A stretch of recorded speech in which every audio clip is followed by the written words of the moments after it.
Hey everyone and welcome back. We're diving into a topic that honestly sends chills down my spine, hmm the illegal wildlife trade. You guys sent in a hefty report on wildlife crime, and let me tell you, it's pretty intense. Yeah, the consequences of this trade are global, and they're huge. We're talking thousands of species across over 160 countries. This isn't just about cute animals. This trade has some serious implications. We're talking ecosystems, human health, even global security. It's mind-boggling, like a whole hidden world operating right under our noses. And it's not just a small-time operation either. We're talking about a multi-billion-dollar industry. Right, and the report really zooms in on CITES-listed species. Those species regulated by that international treaty designed to protect them. Okay, so CITES is in the picture trying to keep things in check. Oh, But are we actually making any headway? I mean, this report is massive. It's not exactly giving off a "we've got this" vibe. yeah, sadly you're right. The UNODC, they created this indicator to track how we're doing in terms of ending wildlife trafficking and the early assessments. Well, let's just say they're not painting a rosy picture. Doesn't seem like we're on the right path to meet that goal. That's pretty disheartening to hear, but Mm. honestly, not a huge surprise. And then throw in the whole COVID-19 pandemic on top of everything else. You'd think all the travel restrictions and border closures would put a dent in this trade, right? You'd think so, and in some ways it did. Seizures from passenger baggage during the pandemic, they plummeted. Air travel restrictions meant fewer suitcases, and that meant fewer opportunities to smuggle those illegal wildlife products. Makes sense. But I have a feeling it's not that straightforward, is it? Nope, not at all. The overall picture is a lot more complicated.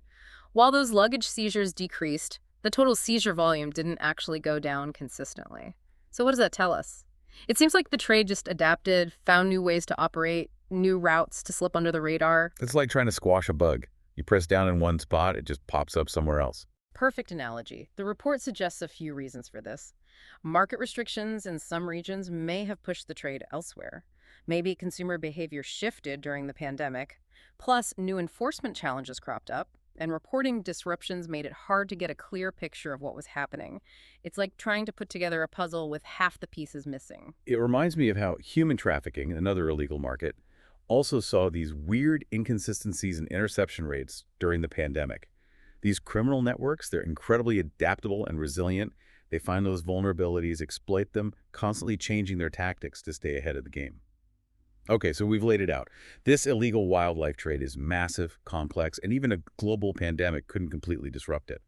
But let's get real. Why should we even care? What's at stake here?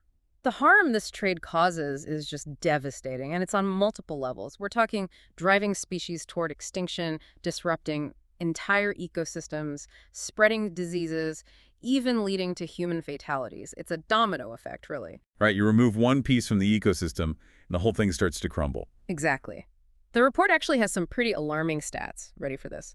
About 44% of mammal species, 62% of reptile species, and 54% of amphibian species found in seizures between 2015 and 2021. They were classified as threatened on the IUCN Red List. That means a big chunk of the animals being trafficked are already teetering on the edge of extinction. Wow, those numbers are way higher than I would guessed.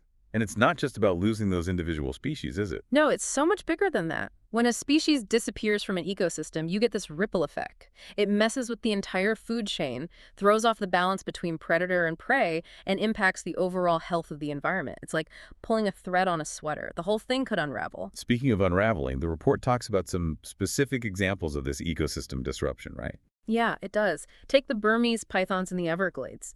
They came in through the pet trade, but now they've become this massive threat to native species. They're just decimating populations of small mammals and birds down there. Another example, the lionfish. Those were likely released from aquariums. Now they're outcompeting native fish in the Atlantic and Caribbean, disrupting that delicate balance of the coral reef ecosystems. It's wild how something that seems harmless, like releasing a pet, can have these crazy consequences. And then there's the whole connection between the wildlife trade and those zoonotic diseases, the one that jump from animals to humans. Right, and even though the report came out before the COVID-19 pandemic, it still highlighted that very risk. That close contact between humans and wild animals in this illegal trade, it creates the perfect breeding ground for viruses to spread. A warning we unfortunately didn't heed. In a sense, yes. It really emphasized how crucial it is to understand that human health and wildlife conservation, they're intertwined. And then there's the human cost of all of this, something we often overlook. The report brings up some data about the fatalities of wildlife rangers, those on the front lines protecting these animals. Right, those rangers are true heroes, putting their lives on the line every single day. Between 2010 and 2019, data from the International Ranger Federation shows at least 902 rangers lost their lives in the line of duty, and over 60% of those deaths were deliberate killings, shootings, stabbings, poisonings. These rangers face incredible dangers, and their sacrifice often goes unnoticed. It's a heavy reminder of the human toll of this illegal trade. So we've established it's a global issue with devastating consequences, and we have brave people risking their lives to fight it. But what's the root of this problem? What's driving this trade and making it so persistent? That's where things get even more intricate. You see, the factors behind this trade are multi-layered. It's everything from poverty and lack of other options for making a living at the source, all the way to these complex dynamics of demand in the end markets. It's a tangled web connecting different continents, cultures, and economic realities. Let's start at the beginning, at the source. What pushes people to get involved in something so dangerous, often illegal? A lot of times, it boils down to basic survival. In many parts of the world, you have people living in poverty with very limited opportunities. They might turn to poaching or harvesting protected species out of sheer desperation. They need to feed their families or generate some income, any income.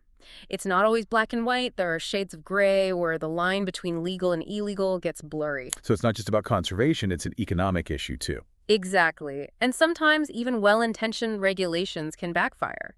Imagine a community that's depended on harvesting a certain species for generations. Suddenly, new rules come in and restrict that harvest.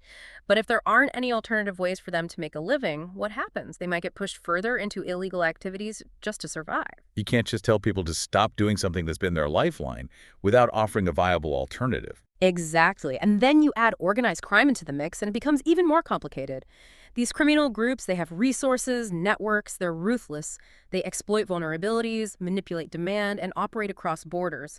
They often prey on the desperation of poor communities, drawing them into poaching and trafficking networks. It's a vicious cycle. Poverty creates vulnerability, which is then exploited by criminal organizations, fueling the illegal wildlife trade. And that report, it uses some real-world examples to illustrate these complexities, right? It does. One case study focuses on the rosewood trade in Nigeria. Rosewood, it's a very valuable timber, beautiful, durable, and Nigeria has been a big exporter.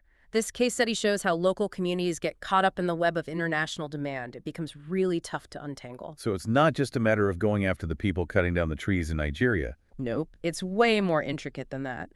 The demand for rosewood, it comes from wealthy consumers in other parts of the world who are often completely oblivious to the illegal origins of the timber they're buying. And the people involved at different stages, from those logging in the forest to those making furniture in workshops far away, they might not even fully grasp the legal issues. It really highlights the need for more transparency and education along the entire supply chain.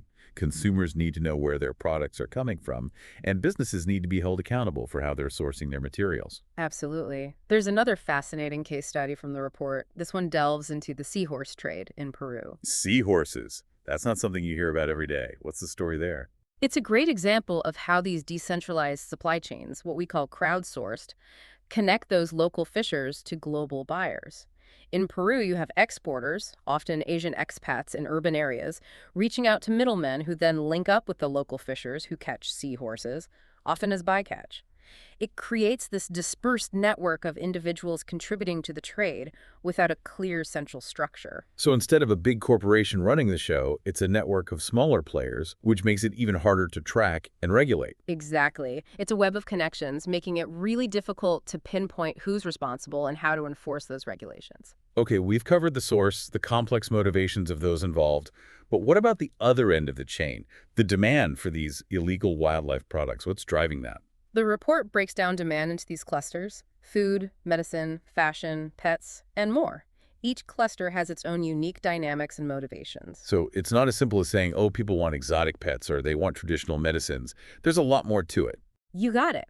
For example, the demand for big cat parts, it's fueled by a mix of factors. Some cultures use those parts in traditional medicine, believing they have healing properties, but there's also this status element at play. where owning these rare, expensive items is seen as a symbol of wealth and power.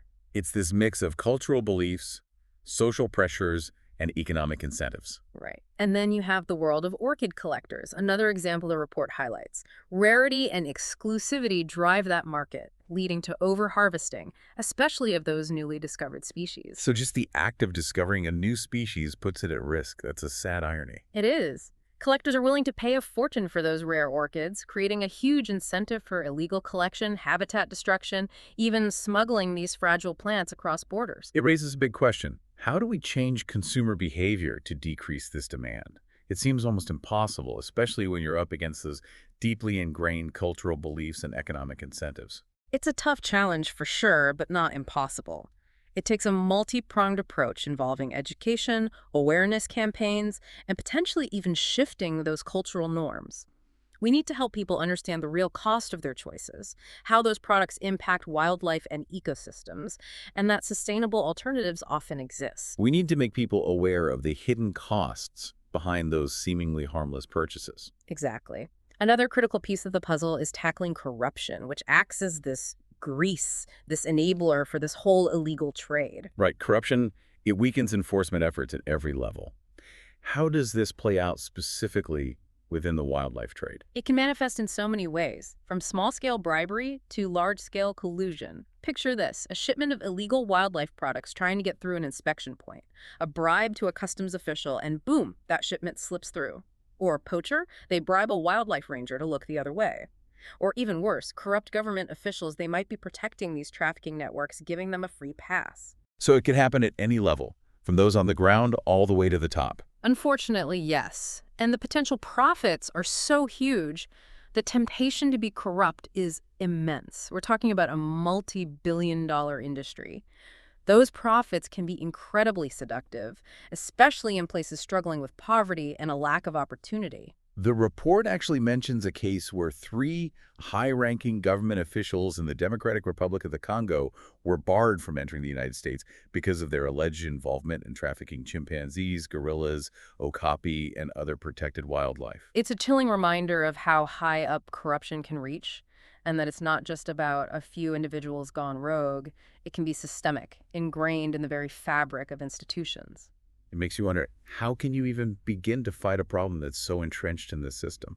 It's a daunting challenge, no doubt. The report points to a number of factors contributing to this corruption. Low pay for wildlife rangers, weak governance systems with loopholes that can be exploited, and the lure of those massive profits from this illegal trade. It's a dangerous combination that breeds corruption. It's like this perfect storm of factors makes this trade so difficult to combat.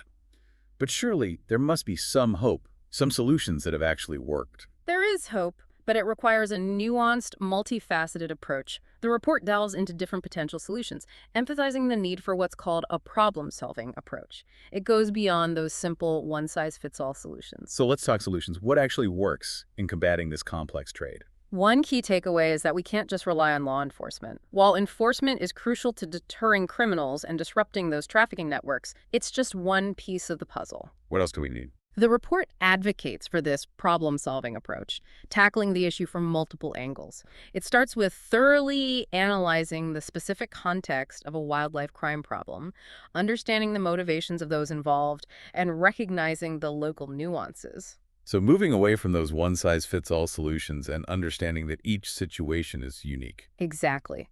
This approach involves a combination of strategies: robust law enforcement, community engagement, efforts to reduce demand, and addressing those underlying socioeconomic factors that drive people into this trade in the first place. Sounds like a comprehensive and collaborative approach. Are there any real-world examples of this actually working?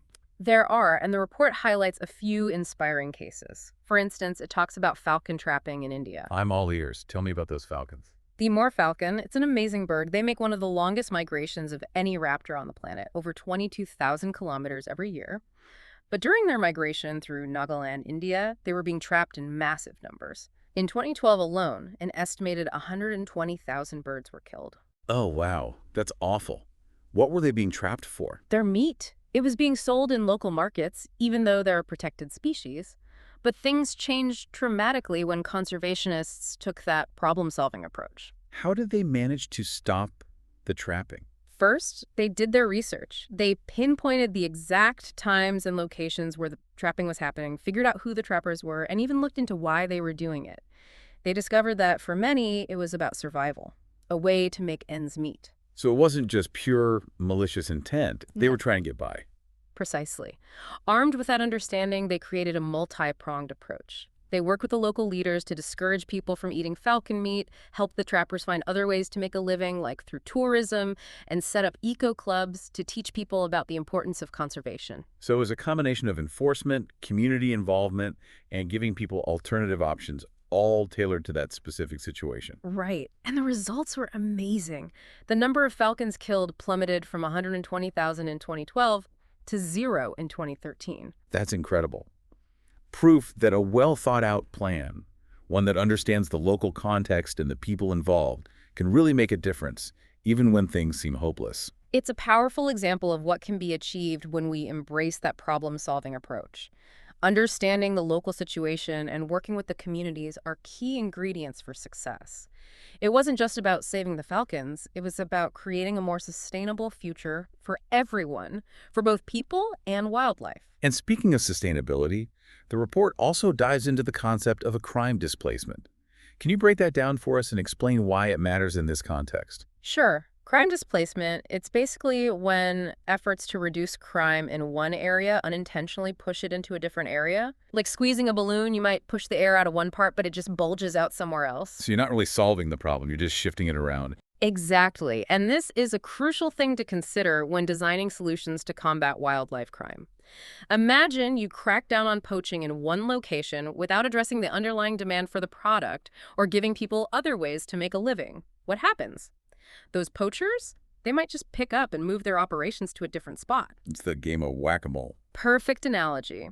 This is where having a solid understanding of the entire illegal wildlife trade network is so important.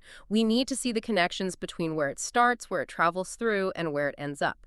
That helps us anticipate and prevent crime displacement. So how do we minimize that crime displacement? What are some strategies? One big one is to implement those interventions across multiple points in the trade chain all at once.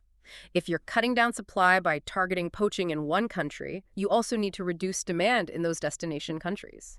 Think awareness campaigns, stricter rules on importing those products, and promoting those sustainable alternatives. So basically, make the environment less welcoming for illegal wildlife trade at every stage of the game. Exactly. Make it harder and less profitable for those criminals to operate.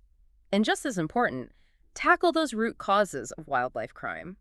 If people are poaching out of desperation because they have no other way to make a living, throwing them in jail isn't a long-term solution. You need to create real economic opportunities that don't involve harming wildlife. You got it. It's about empowering communities to be stewards of their own natural resources, giving them a stake in conservation, and creating sustainable ways to make a living that don't involve harming wildlife. It's about partnerships, not just punishment. It sounds like a lot of this boils down to having good data, right? If you don't really get the dynamics of the trade in a specific area, it's tough to design effective strategies that stop that crime displacement and address the root issues. You're right on the money. Data is crucial. But unfortunately, as the report points out, the data we have on wildlife crime is often a mess. It's fragmented, incomplete, and hard to access. It's like trying to solve a puzzle with missing pieces. Exactly. We desperately need better systems for collecting, analyzing, and sharing data on wildlife crime. That includes info on what's being seized, the trade routes, the species involved, the prices, and even the social and economic conditions that contribute to the problem. And all this data, it needs to be shared across borders, right? Wildlife crime, it's a global issue that needs a global response. Absolutely. Sharing data and intelligence allows countries to team up and disrupt those trade networks, identify the key players, track down the criminals, and come up with more coordinated and effective strategies. It's about breaking down those walls and working together. So better data can help us refine our strategies, reduce that crime displacement, and make a real difference in the fight against the illegal wildlife trade. It's an investment that will pay off in the long run, not just for wildlife, but for the health of our planet and the future generations. Back again for more of the deep dive. We've exposed the crazy world of the illegal wildlife trade, but now it's time to flip the script and focus on what we can do about it. This report really emphasizes what it calls a problem-solving approach, and I gotta say I'm pretty intrigued.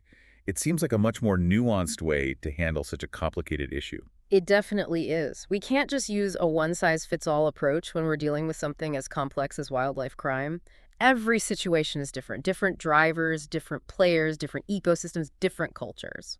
So how does this problem-solving thing actually work in real life? Walk me through it. Think of it like a detective investigating a case. It all starts with research, gathering data. You got to understand the specifics of the problem you're tackling. Where is it happening? Which species are targeted? Who are the poachers? The traffickers?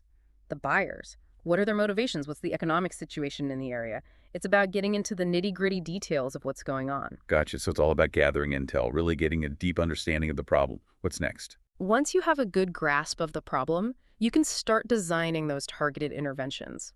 This might involve a bunch of different strategies, like law enforcement, community engagement, efforts to reduce demand, and even policy changes.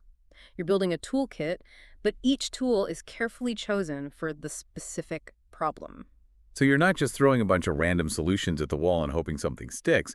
You're being strategic and picking the right tools for the job. Exactly. It's all about strategy and being flexible. What works to stop rhino poaching in South Africa might not work for pangolins in Southeast Asia. You have to get the local dynamics, the cultural context, and the economic reality to create solutions that are truly effective. And this whole approach relies heavily on understanding the local context, right? Absolutely. You have to get local communities involved, indigenous groups, scientists, experts, law enforcement agencies. They're the ones with the on-the-ground knowledge that's absolutely essential to create solutions that work and that last. It's all about collaboration, bringing all those different perspectives to the table. This report actually has a great example of this problem-solving approach in action, the story of the Amur falcons in India. That's a really inspiring one. The Amur falcon, it's a pretty remarkable bird. They make one of the longest migrations of any raptor in the world, over 22,000 kilometers each year. They travel from their breeding grounds up in Siberia and northern China, all the way down to their wintering grounds in southern Africa. Wow, that's an epic journey. Right. But sadly, when they're flying through Nagaland in India during their migration, they were being trapped in crazy numbers. They were being killed for their meat. In that region where a lot of people live in poverty, it was a cheap source of protein. It's estimated that in 2012 alone, something like 120,000 falcons were killed just in Nagaland. That's just heartbreaking. So Ah. what did they do to put a stop to this? A group of conservationists decided to use that problem-solving approach. They didn't just rush in and start arresting people. First, they did their homework, figured out when and where the trapping was happening. They talked to the trappers to try and understand why they were doing it, what their situation was. It sounds like they were trying to understand the trapper's perspective, to see the situation from their side. Exactly. And what they found was that for many of the trappers, it was all about survival. They weren't necessarily bad people. They were just trying to feed their families, trying to make a living in an area with limited options. It makes you realize that sometimes the solutions aren't so simple. It's not always about punishing people. It's about understanding the underlying social and economic factors that are driving these behaviors. Exactly. So, with that knowledge, they created a strategy with multiple parts: education, community engagement, and alternative livelihoods. They worked with local leaders to try and convince people not to eat falcon meat. They helped the trappers find other ways to make a living, like ecotourism or sustainable farming. And they started eco clubs in schools to teach the younger generation about conservation. So they were changing minds, empowering people, and giving them real alternatives. Exactly. And get this, it worked. The falcon trapping dropped dramatically. It went from an estimated 120,000 birds killed in 2012 to 0 birds trapped in 2013. Wow, that's an amazing turnaround. It really shows what can happen when you create a well-designed plan that takes into account the specific situation and the needs of the people involved. It's a great example of what's possible when we move beyond those simplistic solutions and use a more nuanced approach. This problem-solving approach seems super effective, but there's a potential issue we should talk about: crime displacement. We touched on it earlier, this idea that if you try to stop illegal activity in one place, it might just move somewhere else. Right, it's like that balloon analogy. You squeeze one part and it just bulges out somewhere else. You're not getting rid of the air, you're just moving it around. So how do you stop yourself from falling into that trap when you're dealing with the illegal wildlife trade? The first step is just being aware of it. Yeah. We have to recognize that crime displacement is a real possibility and plan our strategies accordingly. We need to think big picture, not just about the immediate problem, but about the potential consequences of our actions. So it's about anticipating where the criminals might go next and figuring out how to stop them from just relocating. Exactly. One key strategy is to implement interventions at multiple points in the trade chain all at the same time. For example, if you're cracking down on poaching in one country, you also need to tackle the demand for those products in the countries where they're being sold. Think awareness campaigns, stricter import laws, promoting those sustainable alternatives. So it's about making the entire environment less friendly to illegal wildlife trade at every stage of the game. Right. Make it harder for those criminals to operate, make it less profitable. And another critical piece of the puzzle is tackling the underlying reasons why people get involved in wildlife crime in the first place. Hmm. If people are poaching because they're desperate because they have no other way to make a living, arresting them won't solve the problem long term. You have to give them viable alternatives, economic opportunities that don't involve harming wildlife. Exactly. It's about empowering those communities, giving them a stake in protecting their own natural resources, creating a situation where it benefits them to conserve wildlife. It's about working together, not just punishing people. It seems like a lot of this comes down to having good data. If you don't understand what's driving the trade, how it's connected from start to finish, who the players are, and what the economic situation is, it's hard to come up with solutions that really work. You're hitting the nail on the head. Data is essential, but unfortunately, as this report makes clear, the data on wildlife crime is often a mess. It's scattered, incomplete, and hard to get. It's like trying to put together a puzzle with half the pieces missing. That's a perfect analogy. We need better systems for collecting, analyzing, and sharing data on wildlife crime. We need to know what's being seized, the trade routes, the species involved, the prices, the tactics used by the traffickers, the social and economic factors, and how well different interventions are working. It's about building a comprehensive intelligence network for wildlife crime. And this data needs to be shared across borders, right? After all, wildlife crime is a global problem that demands a global response. Absolutely. Sharing information allows countries to work together, to dismantle those criminal networks, identify the key players, and create more effective and coordinated strategies. It's about breaking down those silos and fostering collaboration. So better data can help us be more precise with our interventions, reduce that risk of just pushing the problem somewhere else, and ultimately make a bigger impact in the fight against this terrible trade. Exactly. It's an investment that will pay off in the long run for wildlife, for the health of our planet, and for future generations. We've talked about a lot of potential solutions, but one issue keeps coming up: corruption. It seems like it's a major roadblock in the fight against illegal wildlife trade. Corruption really is like a cancer, eating away at the foundations of society. It weakens the rule of law, destroys trust, and creates the perfect environment for criminal activity to thrive. And when it comes to the illegal wildlife trade, corruption is a powerful enabler, allowing this illegal industry to flourish. So how does corruption actually show up in the illegal wildlife trade? What are some examples? It can take many forms, from small-scale bribery to high-level collusion. Imagine a poacher bribing a park ranger to look the other way, Yeah. or a trafficker paying off customs officials to let a shipment of illegal wildlife products through, or even corrupt government officials who are actively protecting trafficking networks and ensuring their operations run smoothly. It can happen at any level, from those on the ground all the way to the top of the food chain. Exactly. And the stakes are so high, the potential profits are enormous. It's a multi-billion-dollar industry. And that kind of money can be very tempting, especially in regions where poverty and lack of opportunity are widespread. The report mentions a case where 3 high-ranking government officials in the Democratic Republic of Congo were barred from entering the United States because they were suspected of being involved in trafficking chimpanzees, gorillas, okapi, and other protected wildlife. That's a stark reminder that corruption can reach the highest levels of government, and that it's not just about a few bad apples. It can be systemic, woven into the fabric of institutions. So how do you even begin to tackle a problem that's so deeply rooted in the system? It's a huge challenge, but it's not insurmountable. We need a multi-pronged approach that involves both strengthening institutions and empowering people. At the institutional level, we need more transparency, accountability, and oversight.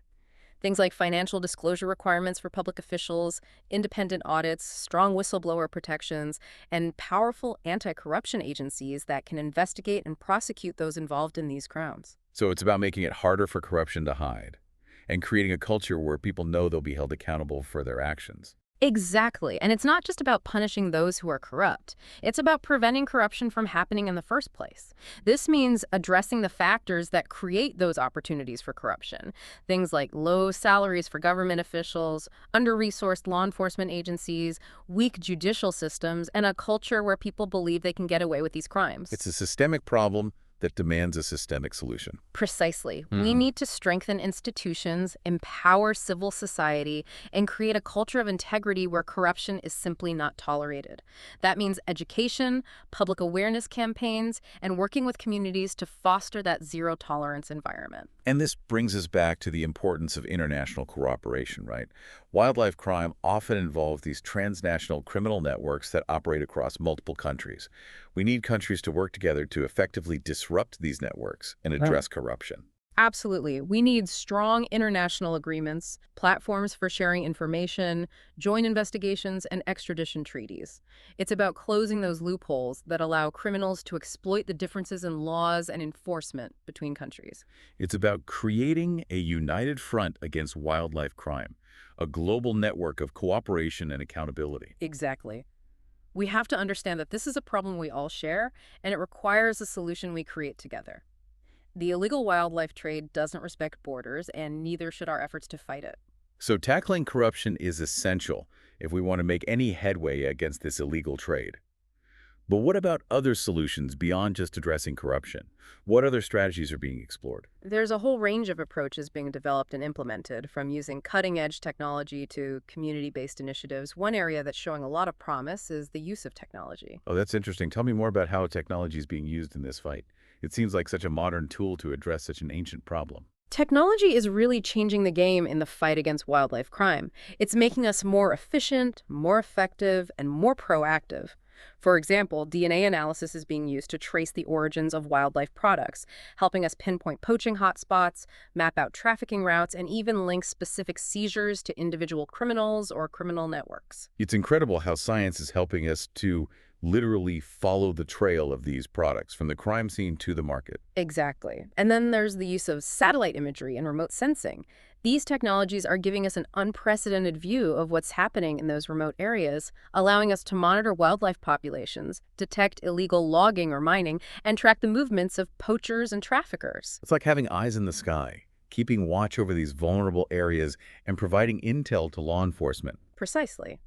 And we're also seeing artificial intelligence and machine learning being used to combat wildlife crime.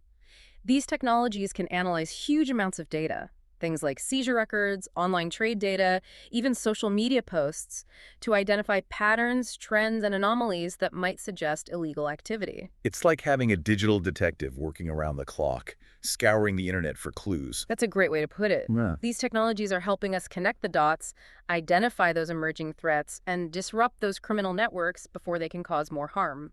It's amazing how we're using the power of technology to combat this age-old problem.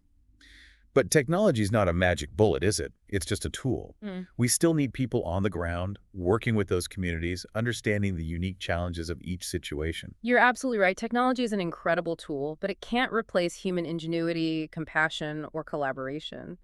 We still need boots on the ground, people who understand the local dynamics, the cultural nuances, and the economic realities.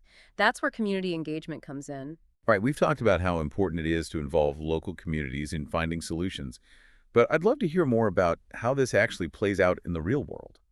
Local communities are often the first line of defense against wildlife crime. They live in these areas, they rely on these ecosystems. They're often the first to notice when things are changing or when something suspicious is happening.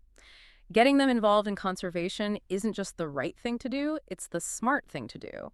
So it's not about imposing solutions from the outside, it's about working hand in hand with communities to create solutions that benefit both people and wildlife. Exactly. Communities can play a huge role in monitoring wildlife populations, reporting illegal activities, educating their neighbors, and promoting sustainable practices. They're the eyes and ears on the ground, providing crucial information to law enforcement and conservation organizations. And in many cases, these communities already have a deep understanding of their local ecosystem, traditional knowledge that can be invaluable to conservation efforts. Absolutely. All around the world, there are indigenous communities that have been sustainably managing their natural resources for centuries. They have this wealth of knowledge about local species, ecological balance, and traditional practices that we can learn so much from.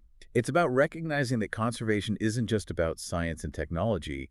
It's about people, culture, and tradition. Exactly. It's about blending that traditional knowledge with modern science and technology to create solutions that actually work and are culturally sensitive. So we've covered enforcement, community engagement, technology, even corruption. But there's one crucial piece of the puzzle we haven't really delved into yet: demand. Ah, yes, demand. That's the engine driving this whole illicit industry. You can crack down on poachers, disrupt the supply chains, make the laws tougher, but if there's still a market for these illegal wildlife products, the trade will continue. So it's not enough to just focus on where these products are coming from. Hmm. We need to tackle the desire for them as well. Absolutely. It's like trying to stop a leaky faucet by just mopping up the floor. You got to fix the leak itself. Mm. And in the case of the illegal wildlife trade, the leak is demand. Okay, so how do we tackle demand? It seems like such a huge challenge, especially when you're dealing with deeply rooted cultural beliefs, traditions, and economic incentives. It is a complex challenge, no doubt, but it's not impossible. We need a multifaceted approach. Education, awareness campaigns, strategies to change behavior, and even efforts to shift social norms. So it's about helping people understand the consequences of their choices, the impact these products have on wildlife, and showing them that there are sustainable options out there. Exactly. A lot of people who buy illegal wildlife products just don't know the harm they're causing. They might not realize that beautiful ivory piece came from an elephant that was brutally killed, or that a traditional medicine they're using contains ingredients from endangered species, or that that rare orchid they bought was ripped from its natural habitat. And sometimes it's about challenging those ingrained cultural beliefs or traditions that are harmful to wildlife. Right. That's true. Some wildlife products are seen as status symbols or are believed to have medicinal properties, even when there's no scientific evidence to back that up.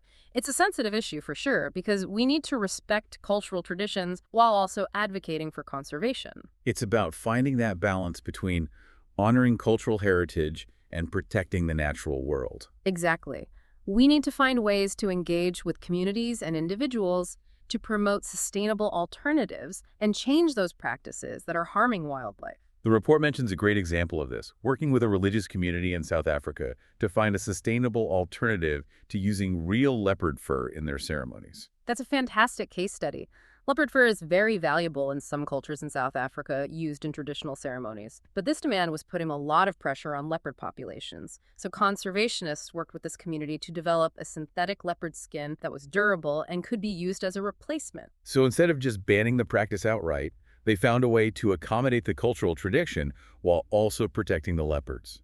A win-win. Exactly. It's about being creative, collaborative, and respectful of different cultures. They initially gave the synthetic skins away for free and then created a sustainable business model to produce and distribute them more widely. They also work to educate people about the fact that leopards are threatened and why conservation is so important. It's amazing how a problem that seems impossible to solve can be tackled when people take the time to understand each other and work together to find a solution that benefits everyone. It's a great example of what can happen when you have collaboration, innovation, and respect for cultural diversity. So tackling the demand for these illegal wildlife products is definitely complicated, but it's crucial if we want to make a real difference in combating this trade. It's about changing hearts and minds, shifting perceptions, and creating a world where wildlife is valued and protected, not exploited for profit or status. You said it. It's a monumental task, but it's a task worth doing. The future of so many species, the health of our planet, it all depends on it. Stay tuned for the final part of our deep dive, where we'll explore even more success stories, look at how well different interventions are working, and discuss the critical role data plays in this whole fight. And we're back for the final part of our deep dive. We've gone deep into the illegal wildlife trade, exploring the network of drivers, the consequences, and some potential solutions. It's been a lot to take in, but now let's turn our attention to what's working, what's showing promise, and what gives us hope for the future. We've seen how even seemingly small actions can have a huge impact on ecosystems, like releasing a pet into the wild, Remember those Burmese pythons in the Everglades wiping out native species? Oh yeah, those pythons are a nightmare. And the lionfish, too, causing chaos in the coral reefs. It's scary how these things can spiral out of control so quickly. It really is. But the good news is that positive actions can have a ripple effect too. We've talked about some amazing success stories where using a problem solving approach, one that really understands the specific situation, led to real change. The story about the falcons in India was a big one for me. Going from 120,000 birds killed in 2012 to zero in 2013. That's amazing. It just shows what's possible when you combine good strategies with empathy and understanding. Absolutely. And remember the manta ray fishing in Indonesia, they tackled that with awareness campaigns, alternative livelihoods for fishers, and those no-take zones where fishing is banned. It was a multi-pronged attack, hitting the problem from all sides, and it was really effective. It's like building a safety net, making it much harder for those manta rays to slip through. Great analogy. And we can't forget about the leopard fur case in South Africa. Remember how they created that synthetic alternative for use in traditional ceremonies? Talk about a win-win situation. Those are the kind of innovative solutions that give me hope, the ones that find a way to respect cultural traditions while protecting wildlife. Me too. It shows that we need to think outside the box, work with different communities, and be ready to adapt our strategies to fit the situation. Speaking of adapting, one of the big takeaways from this report is that the fight against the illegal wildlife trade is constantly evolving. We have to be ready to change our understanding and approach as we learn more. Definitely. One thing that really struck me was the idea of crime displacement. You might solve a problem in one spot only to have it pop up somewhere else. It's like that balloon analogy, right? Yes. You squeeze it in one place and it just bulges out in another. Exactly. So we need to think strategically, implement interventions across the entire trade network, and get to the root of the problem. And that's where having good data comes in, right? We need data to see the trends, identify those hotspots, understand why people are involved, and measure how well our efforts are working. Data is absolutely crucial for effective conservation. It allows us to target our efforts, use resources wisely, anticipate challenges, and adjust our strategies as needed. But as the report points out, the data we have on wildlife crime is often a mess. It's incomplete, fragmented, and hard to get access to. It's like trying to walk through a dark maze with no map. Exactly. We have to invest in better systems for collecting, analyzing, and sharing data on wildlife crime. That includes info on what's being seized, the routes the traffickers are using, the species involved, the prices, how the traffickers are operating, the social and economic factors driving the trade, and how well our different interventions are working. And this data has to be shared across borders, right? Yeah. Because wildlife crime is a global problem that needs a global response. Absolutely. Sharing information allows countries to work together to break up those trafficking networks, figure out who the key players are, track down the criminals, and create more coordinated and effective solutions. It's all about breaking down those barriers and collaborating. So having good data can help us focus our efforts, reduce the risk of just shifting the problem somewhere else, and make a real difference in this fight. Exactly. It's an investment in the future, an investment in the health of our planet and the well-being of future generations. We've talked about a lot of different solutions, but one issue that keeps coming up is corruption. It seems like it's a major obstacle to making any real progress in stopping this illegal wildlife trade. Corruption really is a pervasive problem that undermines our efforts at every level. From bribing park rangers to high-level government officials protecting trafficking networks, it's a constant hurdle. The report highlighted a chilling example of this, with those high-ranking officials in the Democratic Republic of the Congo who were banned from the United States because of their alleged involvement in wildlife trafficking.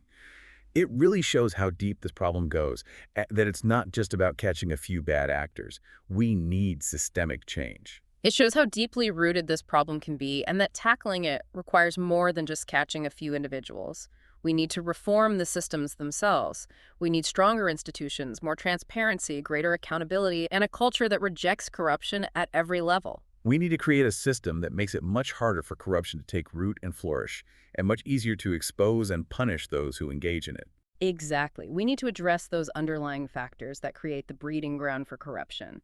Things like low salaries for government officials, a lack of resources for law enforcement, weak legal systems, and a culture where people think they can get away with these crimes. It's a complex problem that needs a complex solution, and it highlights the need for collaboration across all sectors: governments, law enforcement, conservation organizations, communities, and even businesses.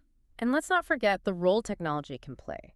We've discussed how DNA analysis can help us trace those wildlife products back to their source, how satellite imagery can keep an eye on those remote areas, and how artificial intelligence can analyze huge amounts of data to spot patterns and trends. These tools are transforming the way we fight wildlife crime. It's like we're using the latest technology to fight a very old problem. Exactly. But remember, technology is just a tool. It's the people who use those tools, the commitment of those on the front lines, the partnerships between different groups, and the dedication to finding creative solutions that will ultimately determine our success. And we can't forget about the power of individual actions. Every choice we make as consumers, every organization we support, every conversation we have about this issue can contribute to a solution. You're absolutely right. It's about raising awareness, educating ourselves and others, making conscious choices, and holding our governments and businesses accountable. Yeah. It's about understanding that we're all connected and that what happens to wildlife ultimately affects us all. Well, we've covered a lot of ground today. This report has really opened my eyes to the complexities of the illegal wildlife trade, the devastating consequences, and the glimmers of hope that are out there. What were your biggest takeaways? What resonated with you the most? For me, the biggest source of hope is a reminder that this is a problem we can solve. It's not going to be easy. It's going to take a long-term commitment, collaboration, and a willingness to find new and innovative solutions, but it's definitely possible, and that's a powerful thought. I completely agree. And this is just the beginning. There's a whole world of information out there. Keep exploring, keep learning, and find ways to make a difference. That's right. So what actions will you take going forward? Will you make different choices as a consumer? Support organizations fighting to protect wildlife. Talk to your friends and family about this issue. Every action, no matter how small, can help create a world where wildlife can thrive. This deep dive has been a great starting point, but now it's up to all of us to take action and make that world a reality.